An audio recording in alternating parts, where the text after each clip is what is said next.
be on top. This bomb's gonna be on top. Man, I'm gonna sizzle, man, I'm gonna pop. And this bomb's gonna be on top. Hello all, and welcome to episode 16 of Bottoms Up. We're finishing up in Austin, Texas before we head on to Houston. And before leaving Austin, I wanted to share something really cool with you. Right now, I am standing on a paddleboard in the middle of a section of the Colorado River called Lady Bird Lake, underneath the Ann W. Richards Congress Bridge. Now, I don't know if you can hear that. I'll try and get a little bit closer. But underneath this bridge and all those little slats lives about 1.5 million bats. And every year around this season, at sunset, 1.5 million bats will fly out from under that bridge. Today's plan is to kayak on the river during the day and then get on something called Lone Star River Cruises. You can see our boats waiting for us over there that will keep us on this Lady Bird Lake, Colorado River to watch 1.5 million bats fly out at sunset. Maggie's having a good time. Hi, Maggie! She's got her GoPro, and we are enjoying our day off. Oh my God, here they go.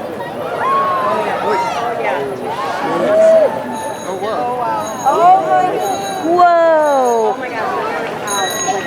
Whoa! There's even more of them somehow. How are they still going? Tonight I thought I'd share something very special with you, and that is my dream casting of a Muppet version of Something Rotten. Y'all ready? This is serious.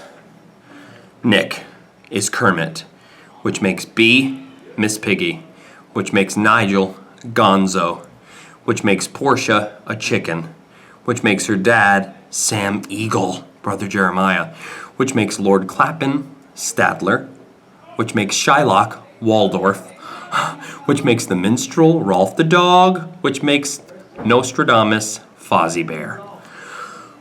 Guys, it works so perfectly. Now I know what you're wondering.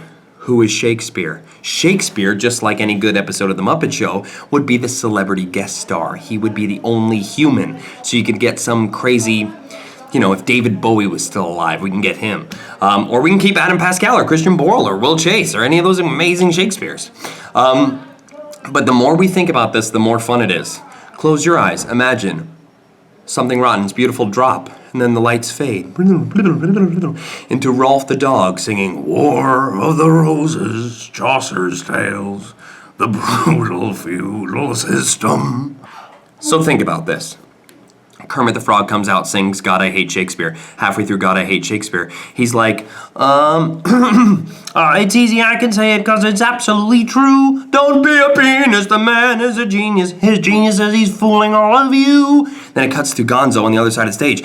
But he's brilliant, what majesty flows from his pen. His poetry soars like a sweet violin. Geez, you sound just like him.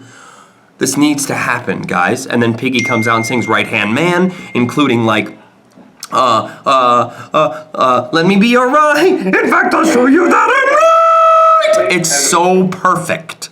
And then we meet Thomas Nostradamus, which would be Fozzie Bear, which is so funny. And then we have all the scenes between Gonzo and Portia, who is a chicken. Which is so funny because like one of the first things she comes out and says is like bark, bark, bark, bark, bark, bark, bark, bark, bark, bark, bark. And he would say, hey, I wrote that. Which is so funny. In a similar vein, Tom Snout, one of the ensemble guys, would have to be played by Beaker so that he could come out right before Omelette and go, me, me, me, me, me, me. And then they go, the Nazis. If you've seen the show, you'd understand that joke. And Statler and Waldorf, like Waldorf could be Shylock, and come out and argue with Nick, and then Nick would be like, I can't let you invest in the show, or I can't let you invest. We'd both be hanged at Tyburn. And he would go, at least you finally find an audience. It works so well. Can you imagine we see the light with chickens and Sam Eagle? Bark, bark, bark, bark, bark, bark, bark, bark, bark, bark. And then Sam Eagle comes out. This is unacceptable. I do not approve. It would be so epic. I'm pitching this. Muppets, let's do this. Because as you can see, I'm a little obsessed with it. On to Houston. I hear that show's awesome. All right. The Hobby Center is another Mural City. We need to get on it. I think we have an Avenue Q mural here. And I also think that I signed one of these. There it is. Hey, there's our mural. Oh my gosh. That's incredible. That's 9 years ago. There it is. And let's see, where is my signature? I know it's on here somewhere. Anybody? Can anybody find it? Well, there's Maggie Lakis. How about that? And where is it? There it is. There's Rob McClure next to Rod. Oh my God, who has real glasses on? That's so cute. George and Barbara Bush. Get me with that again. Amazing. We'll let you know if they come. I'm looking for my 9-year-old signature. There it is. What? There it is. I need to sign over it. Robert McClure. No. 07. 10 years ago. What Look was at this that. for? Avenue Q. Oh, nice. Bob McNabb.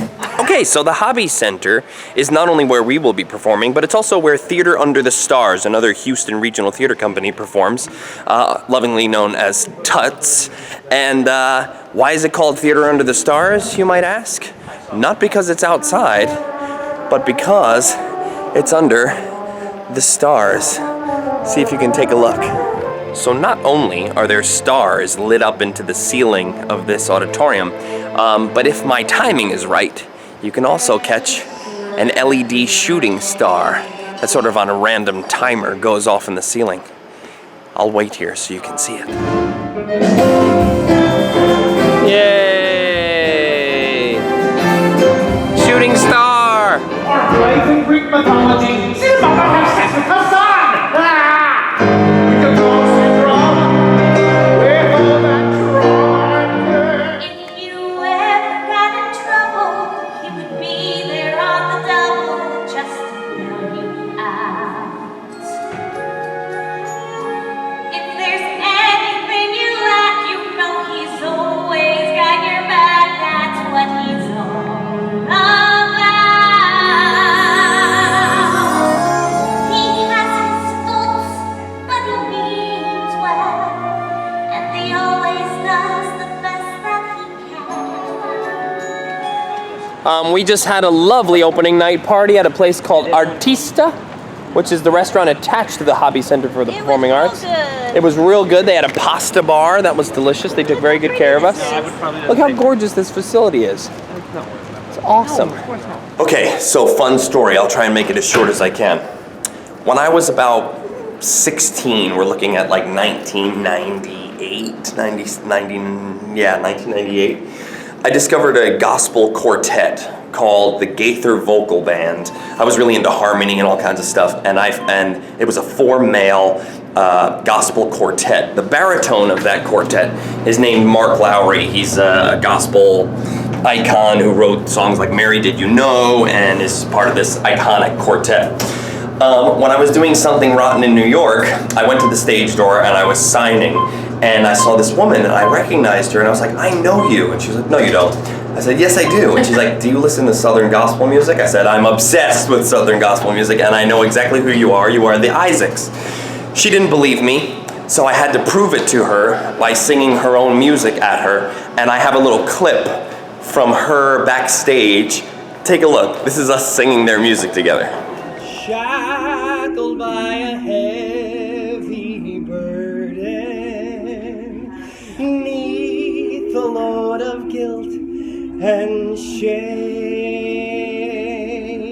then the hand of Jesus touched me, and now I am no longer the same. Oh, he touched me. Oh, he touched me. And oh, the joy that cut my soul. Something happened, and now I know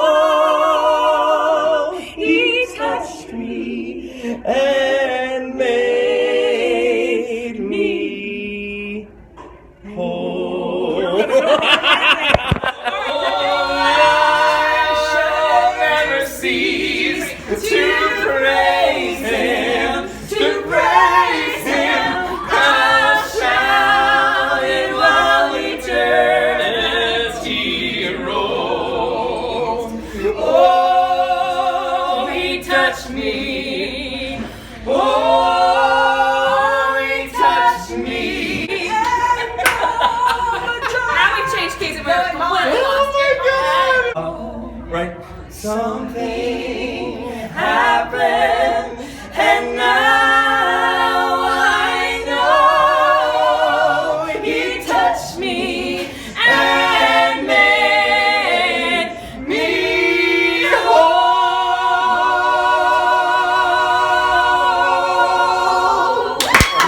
So Sonia Isaacs then told me that she has performed many times with the Gaither Vocal Band, that group that I've been obsessed with since I was 16, and she's gonna tell them that they have to come see Something Rotten.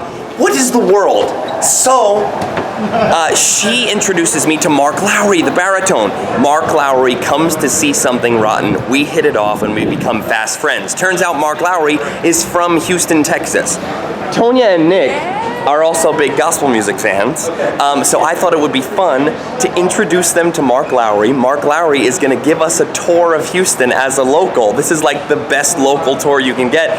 First thing first, he's gonna bring us to the place where fajitas were invented to have some fajitas. What? Mark Lowry, everybody. I hope you enjoy. Look at this, she's making tortillas. And the corn is incredible. You may love flour, they're delicious too. But the homemade. Thank you so much, I can't wait to try it. These are the fajitas that Mama Nympha invented, and they are darn good. Thank you, Mark Lowry. This is good company. And Daniel Beeman and his dad, Greg. He's here. Yay! They're the best. Okay, we are in Mark Lowry's car. We are. We just had fajitas, and it was glorious. And we're gonna do our version of carpool karaoke. This is the Gaither Vocal Band arrangement of the national anthem, which is one of the prettiest things you will ever hear. Oh, say, can you see? Yes! By the dawn's early light, what so proudly we hailed. Yes! At the twilight's last gleaming, whose broad stripes and bright stars through the perilous fight. Yes! O'er the ramparts we walked, Yes! were so gallantly streaming. Yeah, in unison, I like that. And the rockets' red glare, the bombs bursting in air, gave proof through the night that our flag was still there.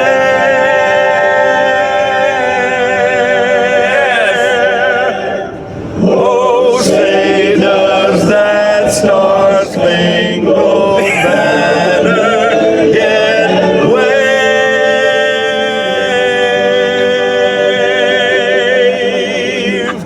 o'er the land of the free, and the home of the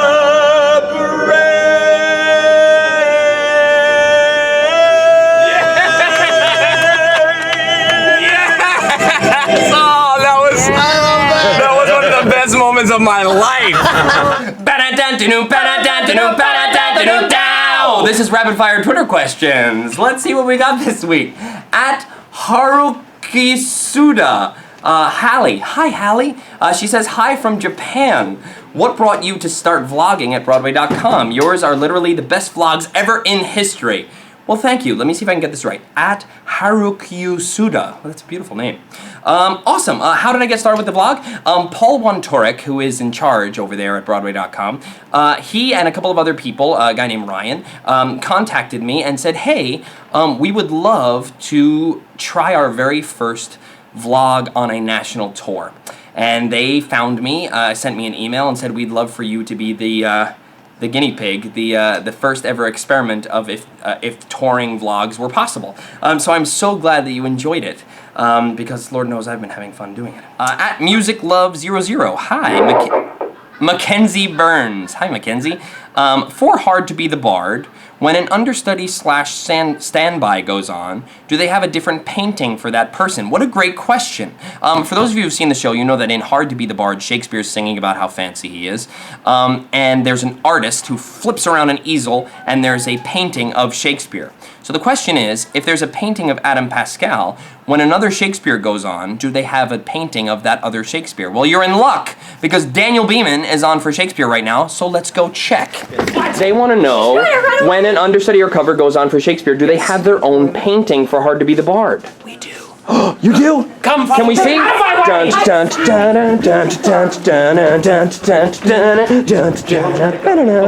it was over here. It's probably preset for the number. It looks like it's preset. Oh, Can we get it? Would you mind shining look, a light? look. Yeah, there we go. Come on. Look at that. Come on.